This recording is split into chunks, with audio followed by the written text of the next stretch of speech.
Всем привет! Сегодня мы с вами посмотрим, что он на самом деле чувствует к тебе. И прежде чем начать, я повторюсь. Расклады для тех, кто оставляет обратную связь, именно на них я и настраиваюсь. Кто вчера оставил обратную связь, сегодня для них расклад. Завтра будут расклады для тех, кто сегодня оставил обратную связь под раскладом. Итак, я думаю, что давайте начнем наш расклад.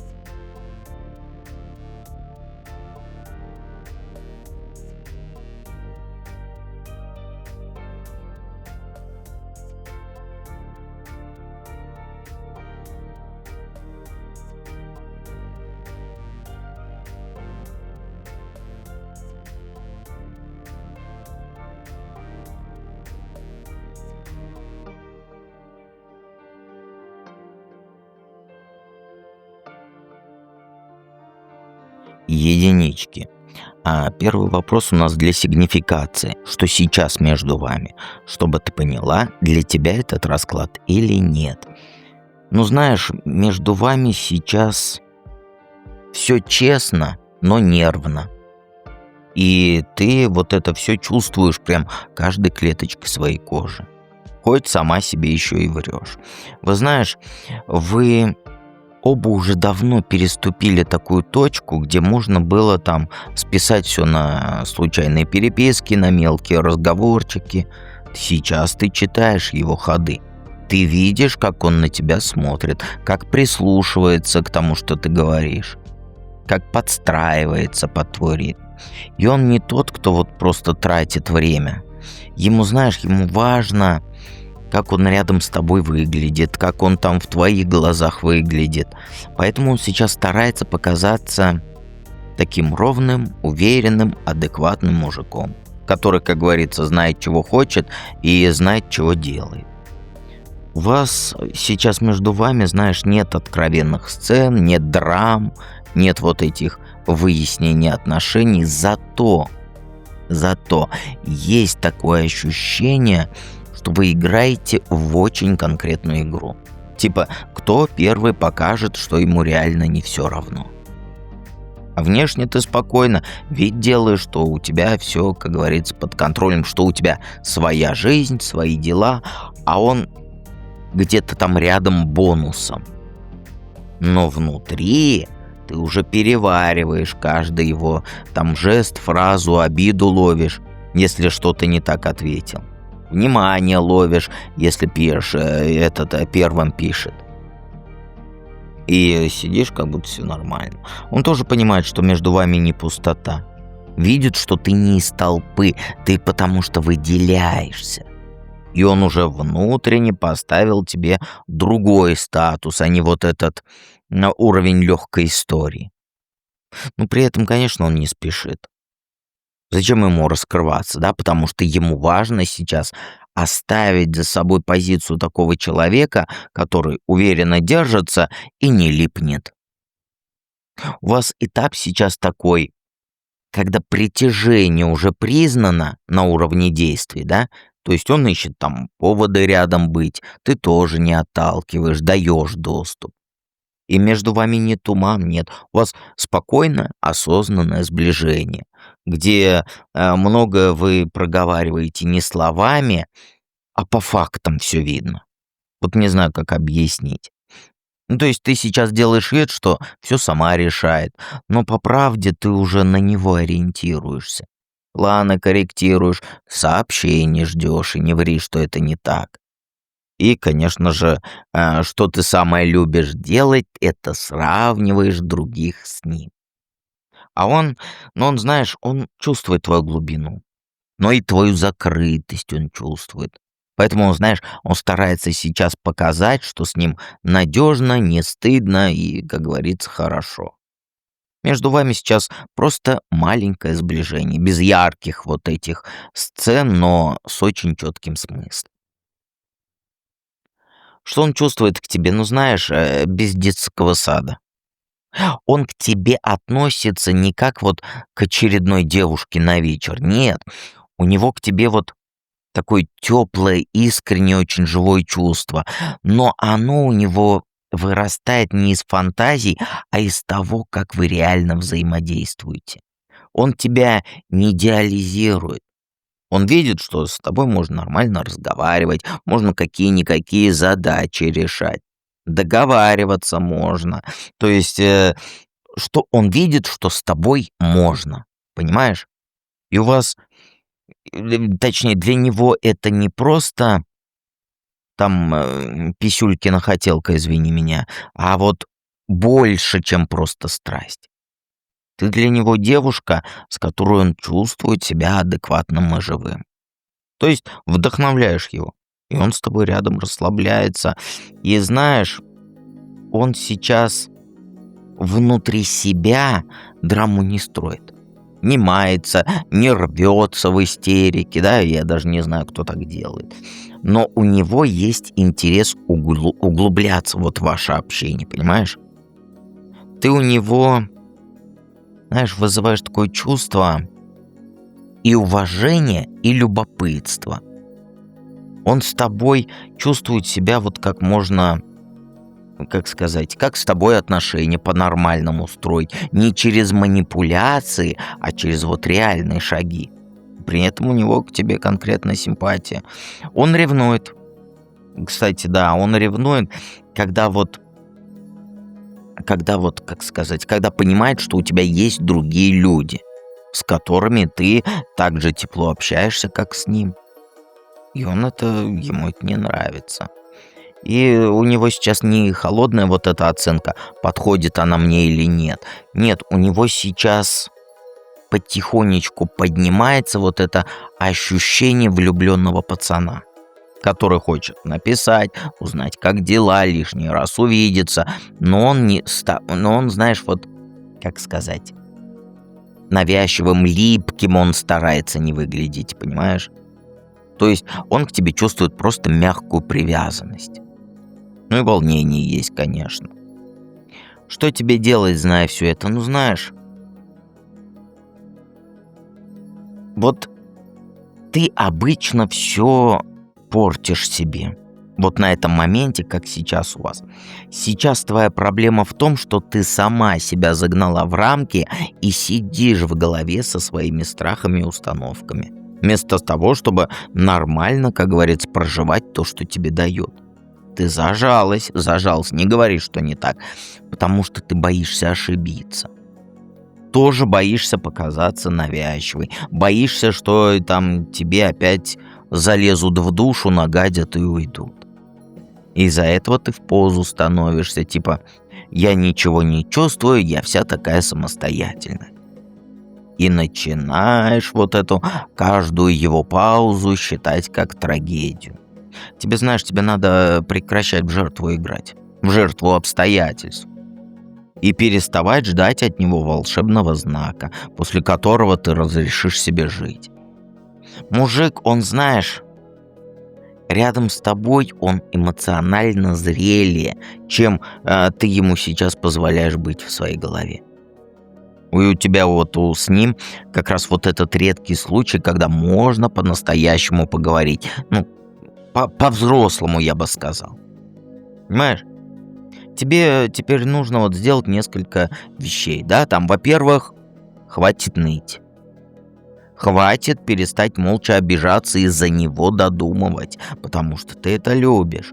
Вот, например, видишь его интерес, отвечай тоже интересом. Это знаешь, как вот требуешь, соответствуй. Вот так же.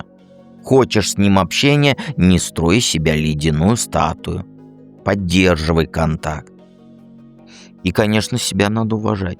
Растворяться пока не нужно, свои дела бросать не нужно, но и не нужно играть вот эту снежную королеву. Понимаешь? То есть ты играешь «мне все равно». Самый лучший баланс – это ты живая, ты открытая, но не умоляющая там навстречу и так далее. И еще твои проблемы – это ты заранее боль ждешь. Вот ты, знаешь, ты сама себе режешь удовольствие, потому что все время подвоха ждешь. Например, там как сказать, мужик тебе тепло показывает, не кусай его за это. Не проверяй его реакциями, типа, а что если будет, если я отдалюсь или не буду писать? А вдруг я пропаду? Давай посмотрим. Вот в это не играй. Это детский садик для детей 5-летнего возраста. У него ресурс есть. Он эмоционально тянет отношения. А тебе надо уже выйти из своей вот этой клетки внутренней и разрешить ему рядом быть. Не через какие-то там тесты вот эти женские, да, а через доверие. Понимаешь? Если, например, вот смотри, я тебе не по картам совет дам, а от себя. Вот хочешь с ним на свидание, ну мы уже все поняли, да, он на работе у тебя. Хочешь с ним свидание, прям скажи. Если что-то напрягает тебя, нормально обозначь это, без истерик и без пассивной агрессии. Это и есть взрослая позиция. Твоя линия действий, да, это сейчас вот убрать самосаботаж, перестать стены строить из своих страхов и мужику этому позволить там к тебе свое отношение показывать. И самой отвечать честно, без вот этих женских игр. Вот почему 99% женщин несчастны или одиноки. Они в игры начинают играть. Так не будь как все, понимаешь? Не обязательно приходи в проживание арканов. В императрице ты и это проработаешь. Ссылки в описании к видео и в закрепленном комментарии. А мы с вами ко второму варианту.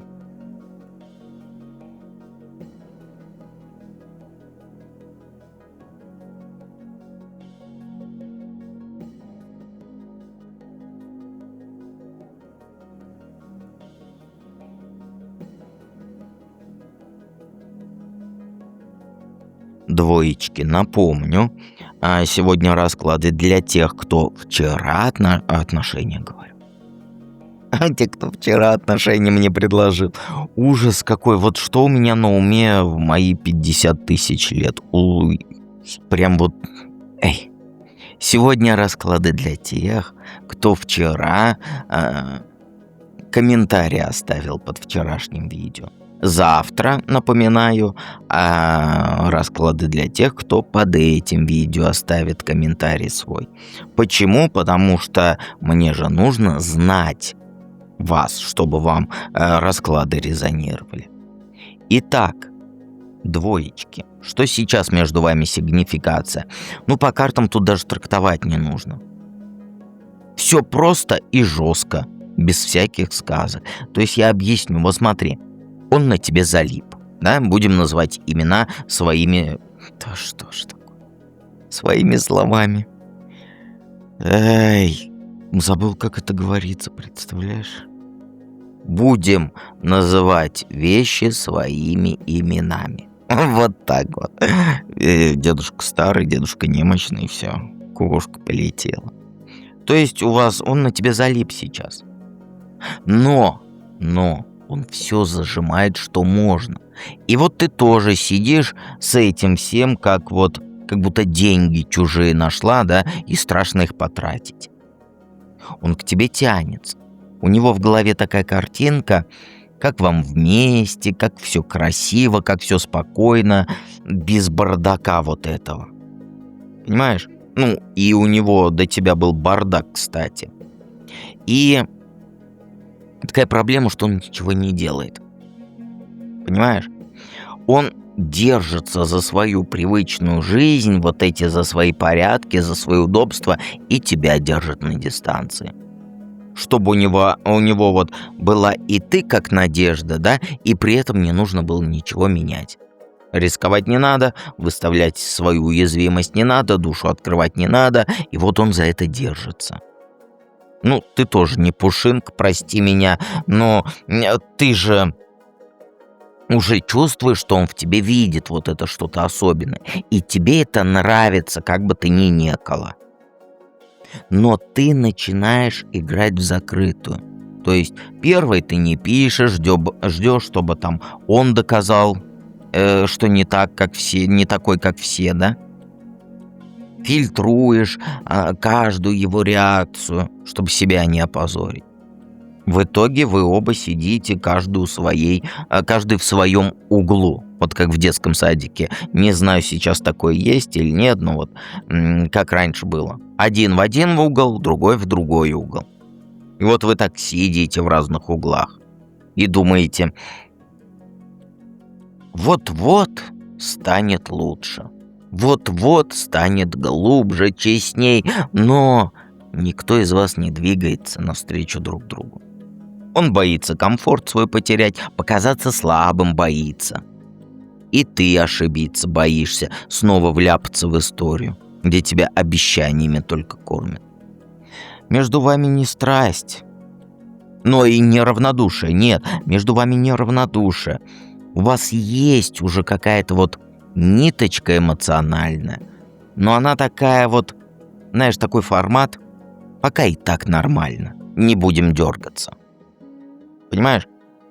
Он тебя не отпускает, и ты его не отпускаешь, но действий нету. Вы переписываетесь как будто спокойно, да, иногда что-то выдает мягкое. И в этом ваша проблема сейчас. У вас, у обоих, вы вот один сапог, два... Фу, да что ж такое? Два сапога пара. Надежды много, держания друг друга много, движения нет. Понимаешь? Сила в том, что он тебя не воспринимает как проходную. Понимаешь? Но слабость в том, что он цепляется за свою закрытость вот эту, да, и ты уже начинаешь подстраиваться под этот темп, вместо того, чтобы нормально обозначить, что тебе нужна реальная жизнь, а не вот это вечное ожидание из-за его там нерешительности, так скажем. Что на самом деле чувствует к тебе? Ну, я и так сказал, но, знаешь, он к тебе не равнодушен вообще ни разу.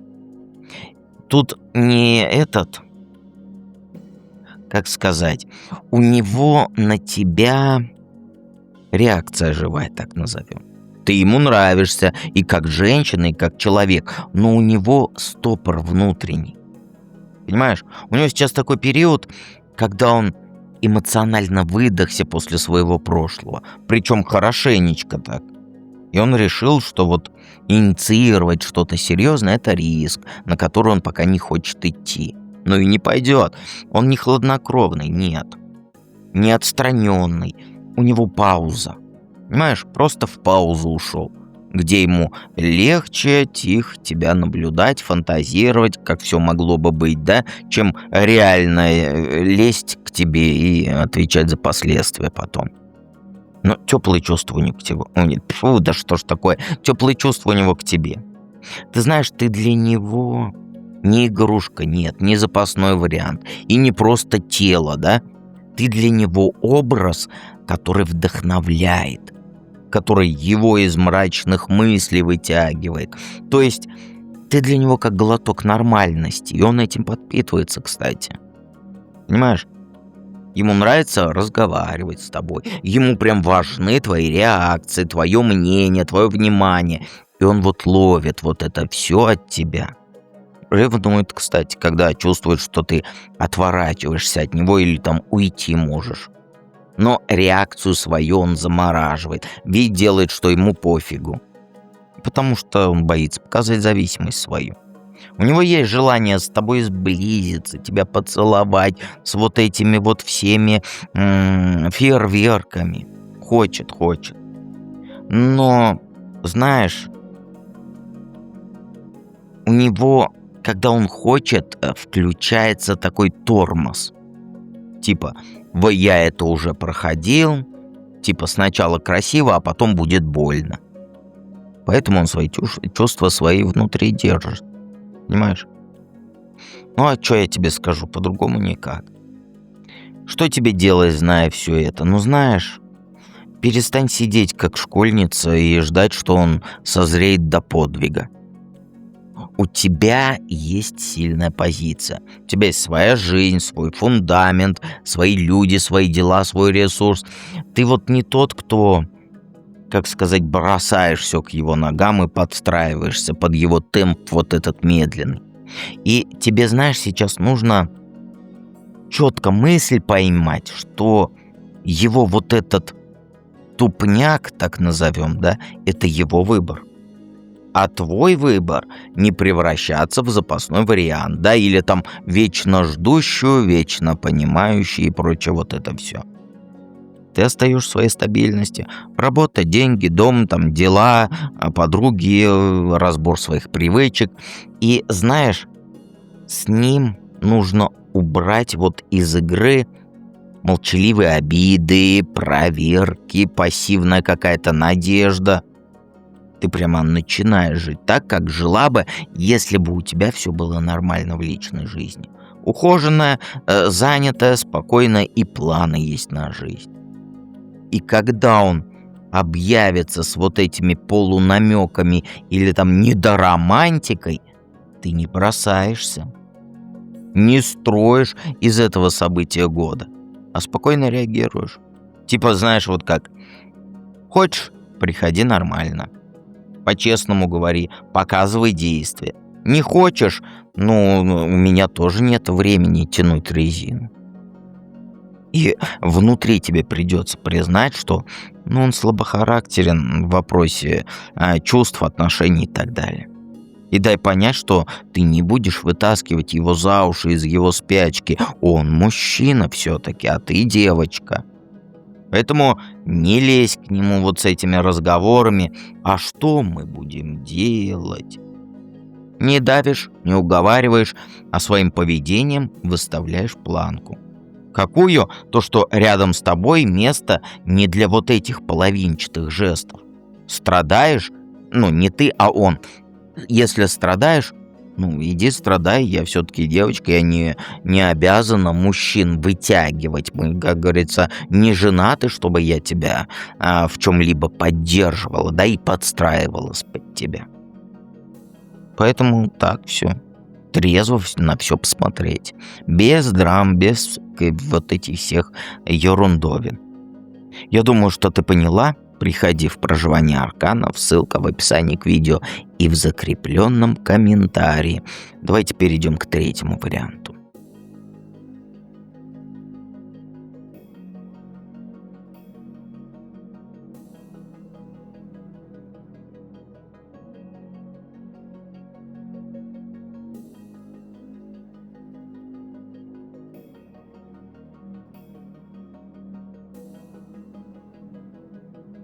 Троечки. Но у вас тут все понятно. Сразу скажу, первые две карты — это сигнификация. Чтобы понять, для тебя этот расклад или нет. Что сейчас между вами. А между вами тут все конкретно. Без вот этих детских игр, без вот этого романтического тумана, без цирка. Вы уже не на стадии флирта, нет. Вы уже про практику и стабильность, да? То есть он про практику, стабильность, ты про чувства и нормальную человеческую близость. Контакт у вас есть, который держится не на вот этих голых сообщениях по ночам, да, а на каких-то реальных вещах. Он помогает, он рядом, он делом вкладывается, а не только языком трепет. И ты к этому относишься не как вот это «ой, как мило». Нет, ты к нему относишься как к человеку, с которым можно расслабить булочки свои, да? Открыть душу, удара не ждать. Но давай сразу честно, вы не на равных по внутреннему ощущению. Он чувствует себя более старшим по позиции, типа более опытный, более уверенный, жестче по жизни он. У него все расписано, и он свои границы не ломает. Он прям четко понимает, что, где и как кому удобно. А ты вот в этой связке более мягкая такая, уже эмоционально в отношения зашла. Ты с ним теплее, и ты где-то даже подстраиваешься. Тут не игра в одни ворота, нет. Тут нет унижений, нет драм. Но баланс немножко перекошен. Он больше про удобство и комфорт, а ты больше про вот эту чувствую, переживаю, хочу, чтобы душу открыл. Вот такая вот, как сказать, эмоционально. И вот ты уже выстроил, ты планируешь, как говорится, как сказать, ваше будущее. Понимаешь? И он к тебе относится с уважением. Ему нравится, что рядом с ним человек вот с душой, а не пустышка, не истеричка, и он это очень ценит. Но вы уже вместе тут. Что он на самом деле к тебе чувствует? Ну, знаешь, по картам такое ощущение, что ты для него сильный эмоциональный фактор и одновременно нагрузка, которую он на себя взял сверх своих обычных возможностей. Он уже устал тащить свои дела. Обязательства свои устал тащить. Знаешь, это все... Он к тебе неравнодушен. Нет, я не знаю, как объяснить. Это не пустота. Он, знаешь, он принимает на себя ответственность за то, что между вами создает. И поэтому ему тяжело. Он просто чувствует, что вытащил на плечах на своих что-то серьезное, и теперь не может видеть, сделать, что ничего нет. Но при этом раздрай у него, причем конкретный. Часть его хочет выкинуть все лишнее. Там из головы и так далее. То есть скинуть с себя вот этот груз и относиться к вашим отношениям и к тебе более легче хочет, что ли, без планов, без сложностей, без вот этих разговоров про глубину. Он, знаешь, он не строит в своей голове там драму какую-то. Он не страдает вот этими романтическими тосками, розовыми соплями. Он просто перегружен сейчас. Ему с тобой хорошо, ты тепло даешь, там интерес, комфорт даешь, ощущение, что его понимают.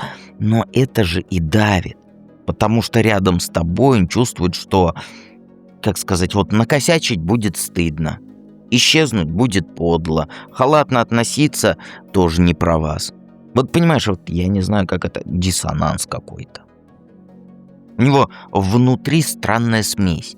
То есть симпатия, есть уважение, есть притяжение, но он одновременно хочет все обнулить, там шутить, в легкость уходить, понимаешь? То есть, как сказать, он не хочет на себя слова брать, типа «я тебе должен», «давай в ЗАГС», вот такие серьезные слова. Понимаешь? Он не влюблен по уши так, чтобы вот рвать, как говорится, ради тебя все, кидать все, что у него было. Не холодный он, нет. Но, как сказать, но больше ты в него вкладываешься. Ну, эмоционально я имею в виду. Что делать, зная все это? Хватит ныть. Хватит ныть. Тебе нужно перестать жить в этом режиме ожидания. Потому что пока ты сидишь, гадаешь, когда он созреет, он, как сказать, он тоже играет в эту... Не играет, а вот он тоже гнет эту линию в легкость. Ты продолжаешь дальше с ним общаться, но нужно поменять внутреннюю позицию. Не вцепляешься в него, не проверяешь каждую его паузу и не подстраиваешь свои планы под его вот эти редкие проявления.